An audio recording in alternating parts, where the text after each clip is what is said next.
अभी मेरे हाथ में एक कागज़ है जी, मेरे हाथ में अभी एक कागज़ है। क्या है जी ये?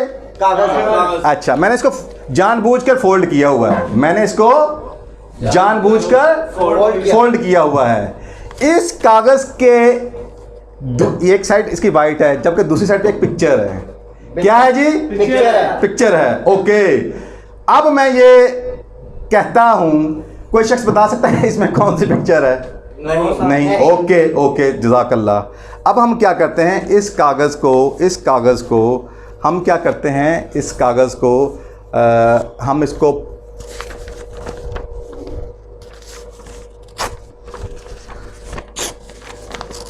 फाड़ देते हैं। अब ये वही कागज़ है पिक्चर वाला, ठीक हो गया? बिल्कुल ऐसे ही है। मैं इसको यहाँ पे रख देता हूँ, ठीक हो गया? Yes sir. मैं ये जानना चाहता हूँ आप में से कौन है जो यहाँ पे आए और आकर इसकी पिक्चर को अपनी प्रॉपर शेप में ले आए? सर। Okay okay. अब इसमें एक बेसिक सा नुक्ता समझाना चाहूँगा। बिल्कुल सर। अगर हम ये चाहते हैं कि ये फौरी हो सके, फौरी पिक्चर अपनी प्रॉपर फॉर्म में आ जाए, उसके लिए क्या ज़रूरी है? उसके लिए ज़रूरी है ये है, या तो जिसने इस पिक्चर को ड्रा किया था, क्लियर हो गया, वो आर्टिस्ट, क्लियर हो गया, वो थिंकर जिसके माइंड में पहले पिक्चर थी, फिर उसने इसको इस कागज पे ड्रा किया था, क्लियर है, वो आए, वो तो फौरी इसको इकट्ठा करके प्रॉपर शेप में ले आएगा। एम आई राइट? दूसरा तरीका इसका क्या है? दूसरा तरीका इसका क्या है? वो ये है, मैं बताता हूं आपको इजी वे। अगर हम कुछ करना चाहते हैं कि वही डिजाइनर, वही थिंकर, क्लियर हो गया, वही आर्टिस्ट जिसने इसको बनाया था, वो क्या करे, इसका एक और रेप्लिका, इसकी एक और ड्राइंग आपको दे दे, ठीक हो गया? बिल्कुल सर ऐसे। और वो कहे इसको साथ रखो और इसको फौरी अलाइन कर दो, तो क्या होगा? फौरी हो जाएगा। एम आई राइट? ओके, चले अब हम इसकी एक्सरसाइज करते हैं, ठीक है? आप लोगों ने टाइम नोट कर लेना है जी, ठीक हो गया? सर। कौन है जो इसको जोड़ना चाहेगा? हाँ जी सर। अब्दुल रहमान साहब के लिए बिग सी क्लैप हो जाए जी। टाइम नोट करें।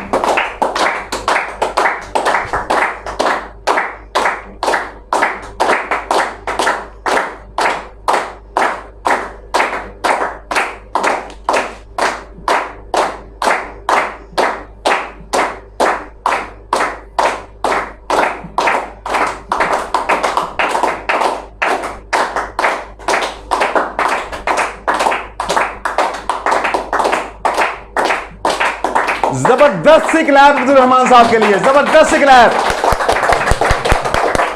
जज़ाकल्लाह। Okay okay, thank you. Abdul Rahman साहब मुझे काइंडली बताएंगे नजर क्या आ रहा है अब आपको? कितना टाइम लगे? टाइम नोट करें जी जरा। 1 मिनट। ओके, क्या नजर आ रही है आपको? पूरी पिक्चर सब ठीक नजर आ रही है। आप नजर आ रही है, तो ये पिक्चर बताना चाहेंगे कि पिक्चर है क्या? बेसिकली ये पिक्चर ये है जी, भाइयों को दिखाएं जरा। नहीं बेटे ऐसे दिखाएं, ऐसे। क्या नजर आ रहा है जी ये? जज़ाकल्लाह। ओके, मुख्तलिफ लोग हैं एक हाथी के साथ, ठीक हो गया? ये खुद एक पूरी ट्रेनिंग है, ये जो आपको पेज दिखाया जाए हम इसके पूरी ट्रेनिंग देते हैं, ठीक हो गया? ओके, चलें जी, जज़ाकल्लाह जी। अच्छा, अब इसका मतलब ये हुआ अगर हम इनको देते 10 सेकंड या 20 सेकंड तो क्या होता? ये तस्वीर जोड़ पाते? नहीं। प्लीज बताएं, जोड़ पाते? या अभी इसके कितने पीसेस हैं उस्मान साहब, प्लीज बताइएगा जरा। इसके सर 1 2 3 4 5 6 7 8 पीसेज हैं। 8 पीसेज हैं जी, ठीक हो गया? अगर ये 8 की जगह अगर ये 32 होते, अगर मैं इसको 32 कर देता, देन क्या होता? ज्यादा टाइम लग जाता।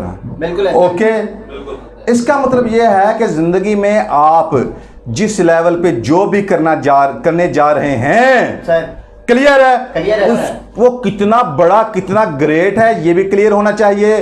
प्लस उसकी जितनी जुज़वियात हैं बिल्कुल उनसे भी बाखबर होना चाहिए। क्लियर हो गया? चलें, ये तो आपको एक बेसिक कंसेप्ट मिल गया। ओके उस्मान भाई, ये कुल कितने पीसेस हैं जी? 8 पीसेज। ओके, अब मैं इसको बिजनेस पे लेके जाने लगा हूं, ठीक हो गया? ओके, चलें जी, अब ये 8 पीसेस हैं, इनको हम 1 2 3 4 5 6 इस तरह आगे लेके चलते हैं। ओके, मसलन जो एक नंबर है हम उसको कह लेते हैं असिस्टेंट ट्रेनर। क्या कह लेते हैं जी? अब ये रोल्स आने लगे हैं। 8 पीसेस के मिलने से एक कंपनी बनी, एक ऑर्गेनाइजेशन बनी। चूंकि हमें आपको बड़े कंपनी, बड़े ऑर्गेनाइजेशन की तरफ लेके जाना है। कुछ होंगे जो बड़ी ऑर्गेनाइजेशन का पार्ट बन जाएंगे और कुछ वो होंगे आप में से बहुत कम जो खुद अपनी आगे कंपनियां खड़ी कर देंगे इंशाल्लाह। कौन करना चाहता है? ओके, जज़ाकल्लाह। ओके, अब बात यह है, हमारा मकसद ये है कि आपको इतना एजुकेट कर दें और साथ हैंड होल्डिंग करते करते करते बिल्लाखिर आप अपनी कंपनियां खड़ी करें। क्लियर हो गया? कहीं ये मॉडल मिलता है? नहीं। तो कहां मिलता है? जज़ाकल्लाह। और फैसिलिटेटर का इस वक्त जिसके साथ कोलैबोरेशन है वो है सक्सेस मोटिवेटर्स एकेडमी। तो जितनी आपको ट्रेनिंग्स मिलेंगी वो कहां से मिलेंगी? सक्सेस मोटिवेटर्स एकेडमी से। ओके, जज़ाकल्लाह। अब मैं आपको किसी भी कंपनी का बेसिक थीम समझाने जा रहा हूं। अच्छा जी, सपोज ये 8 पीसेस, मैं इसी को लेके आगे चलता हूं ताकि आपको अंडरस्टैंडिंग आसान हो जाए। ठीक हो गया? उसमें अब हम रोल्स पे जाने लगे हैं। एक ऑर्गेनाइजेशन है, कंपनी है जिसमें के मल्टीपल रोल्स हैं। क्लियर है? जिनके परफॉर्म करने से एक सीक्वेंस के साथ, एक अलाइनमेंट के साथ, एक हार्मनी के साथ कंपनी वो रिजल्ट प्रोड्यूस कर रही है जो कि और कोई नहीं कर रहा। क्लियर हो गया? ओके। ये कंपनी डिजाइन कैसे होती है, उसमें बेसिक रोल्स कौन से होते हैं और उनको कैसे अलाइन करना होता है। क्लियर हो गया? ये समझिएगा। सपोज अभी 8 पीसेस हैं। अब मैं इसमें कहता हूं जी, इसमें जो पहला पीस है वो है असिस्टेंट ट्रेनर का। क्लियर हो गया? क्योंकि याद रखिएगा, किसी भी बड़ी कंपनी की जो बुनियाद है ना, याद रखिएगा वो एजुकेशन के ऊपर होनी चाहिए। क्लियर हो गया? और जितनी भी बड़ी कंपनियां दुनिया में हैं उनका कोर, असास, फाउंडेशन हमेशा एजुकेशन ही रहा है। क्लियर हो गया? ओके। तो वो एजुकेशन जिससे कल्चर डेवलप करना है, जिस कल्चर के जरिए हम दुनिया को, या जितना भी जिस कंपनी का लेवल होगा उसको वो कुछ वैल्यूज डिलीवर करने जा रहे हैं जो कि और कोई नहीं करता। ठीक हो गया? ओके। इसका मतलब यह हुआ कि वहां पे असिस्टेंट ट्रेनर, जिसको मास्टर ट्रेनर, कंपनी का पूरा ब्लूप्रिंट, बिल्कुल सर, ठीक हो गया, पूरी स्ट्रेटेजिक प्लानिंग, उसको वो एजुकेट करेगा। और वो जो असिस्टेंट ट्रेनर होगा उसका ऑब्जेक्टिव क्या होगा कि जो स्टाफ है, जो कि स्टाफ ऑफ द कंपनी, उसको वो डेली बेसिस के ऊपर एजुकेट करते हुए, अवेयरनेस देते हुए डेवलप करेगा। ओके, जज़ाकल्लाह। यानी ट्रेनिंग्स देगा। बिल्कुल ऐसी है। ये पहला रोल हो गया जी। क्लियर हो गया? सेकंड रोल पे चलते हैं। ठीक हो गया? बिल्कुल सर। सेकंड रोल क्या आता है? ऑपरेशंस का। ठीक हो गया? एग्जीक्यूशन से रिलेटेड जितने भी मामला हैं उसके लिए सेकंड रोल क्या है? Operations manager. ठीक हो गया?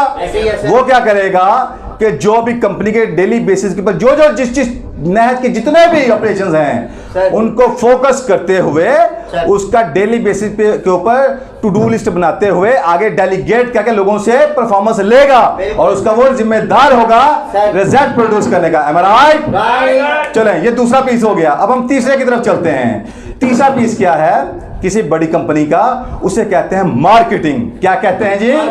मार्केटिंग। इसका मतलब यह हुआ कि कंपनी का जो भी विजन, मिशन, वैल्यूज, प्लस जो वैल्यूज वो डिलीवर करने जा रहे हैं, ठीक हो गया, जो बेनिफिट्स वो लोगों को देने जा रहे हैं, वो तमाम तर उनको कंटेंट बनाते हुए ब्रोशर्स बनाना, फ्लायर बनाना, उसके फ्लैक्सेस बनाना, और फिर उसी से रिलेटेड सोशल मीडिया के हवाले से जितने भी सोशल मीडिया के प्लेटफॉर्म हैं उनको उसके ऊपर बूस्ट लगाना, प्लस उसकी वीडियोस बनाना। क्लियर हो गया? All sort of marketing. ठीक हो गया?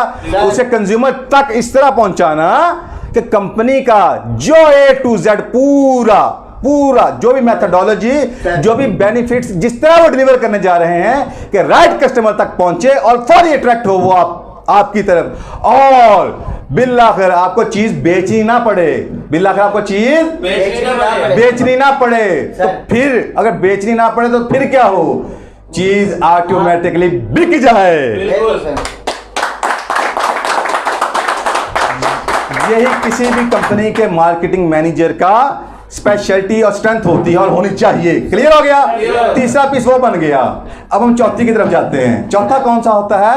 वो फाइनेंस मैनेजर का होता है, जो कि कंपनी में इस वक्त जो फाइनेंस की सिचुएशन है प्लस आगे फोरकास्टिंग करते हुए कि नेक्स्ट स्टेप के ऊपर कंपनी को कितना फाइनेंस चाहिए होगा, वो कैसे अरेंज होगा, प्लस 1 साल बाद कहां पे कंपनी उसके लिए क्या, और 3 साल बाद क्या, 5 साल बाद क्या। ओके, उसको सामने रखते हुए प्रॉपर कंपनी के सीईओ को साथ साथ हकायक सामने पेश करना, और अगर जरूरत हो तो उसके अरेंजमेंट्स करना, और अपने जितने भी आपके आगे कह लें कोलीग्स होंगे या क्लाइंट्स होंगे उनके साथ टच रखते हुए कंपनी को स्टेबल रखना। ये सारी किसकी जिम्मेदारियां हैं? फाइनेंस मैनेजर की। ओके, चौथा जो था वो पीस वो फाइनेंस मैनेजर का हो गया। ओके, अब हम चलते हैं 5वें की तरफ। वो किसका है जी? वो है अकाउंट्स मैनेजर का। किसका जी? अकाउंट्स मैनेजर का। डेली बेसिस के ऊपर जो भी ट्रांजैक्शंस हो रही हैं, जिस हाल में जिस तरह भी हो रही हैं, क्लियर हो गया? यानी कि वो इनकम स्टेटमेंट भी बनाएगा, वो बैलेंस शीट भी बनाएगा, वो कैश फ्लो स्टेटमेंट भी बनाएगा, वो कैश फ्लो को फोरकास्ट भी करेगा, प्लस लेजर्स भी बनाएगा, डेली बेसिस के ऊपर डे बुक को भी करेगा, और बुक्स ऑफ अकाउंट को हर लिहाज से मैनेज करते हुए वो पूरी रिपोर्टिंग डेली बेसिस के ऊपर कंपनी के सीईओ को पेश करेगा। क्लियर हो गया? ये 5वां हो गया रोल। और इसी तरह जो छठा रोल है वो कौन सा है जी?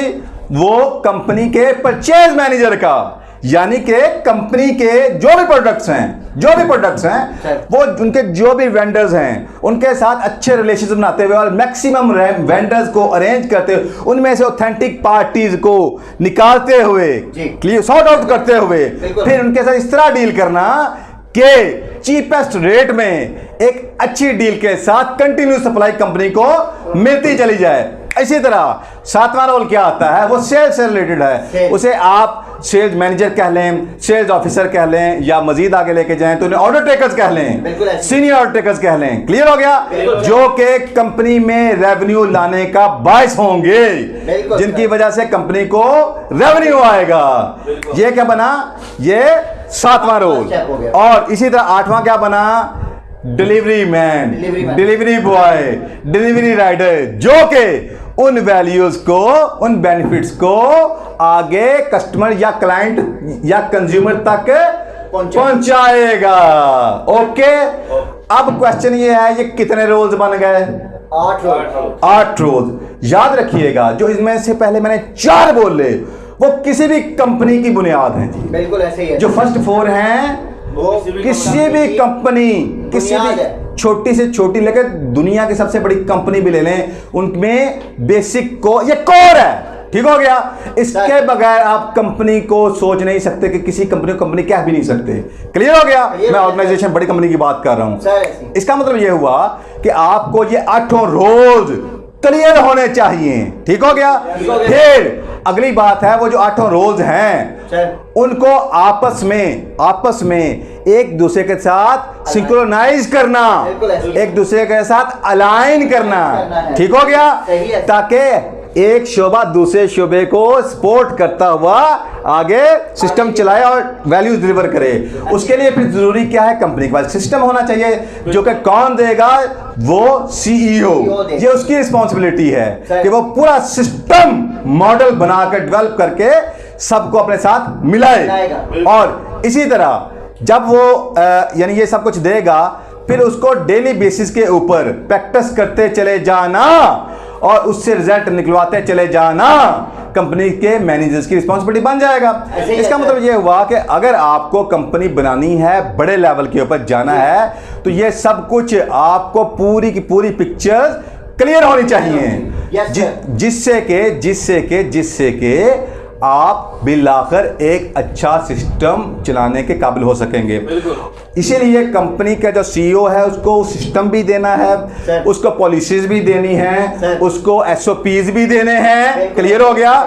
प्लस अब उसको इस सिस्टम को इस तरह लॉन्च करना है कि वो सिस्टम दिन दुगनी रात चौगनी तरक्की करे, यानी कि उस सिस्टम के जो भी मॉडल्स हैं उसके आगे रेप्लिका बिल्कुल वैसे ही मॉडल्स डेवलप होते चले जाएं, बिल्कुल सर। देन तभी तो एम्पावरमेंट होगी। मैं ठीक कह रहा हूं गलत कह रहा हूं? ओके, अब जब आपको ये बेसिक कंसेप्ट, बेसिक क्लैरिटी मिल गई, तो अब बताना ये चाहता हूं कि इस प्लेटफॉर्म के ऊपर जहां पे सक्सेस मोटिवेटर्स एकेडमी में आपको एजुकेट किया जाता है, सर। वही फैसिलिटेटर्स की जो टीम है, ठीक हो गया, सर। अब वो आगे आपकी हैंड होल्डिंग करते हुए सर। वहां तक आपको ले जाने वाली है कि उसके बाद हर बंदे के लेवल के मुताबिक, सर। हर बंदे के लेवल के मुताबिक उसको अपना हिस्सा मिलने वाला है आने वाले वक्त में।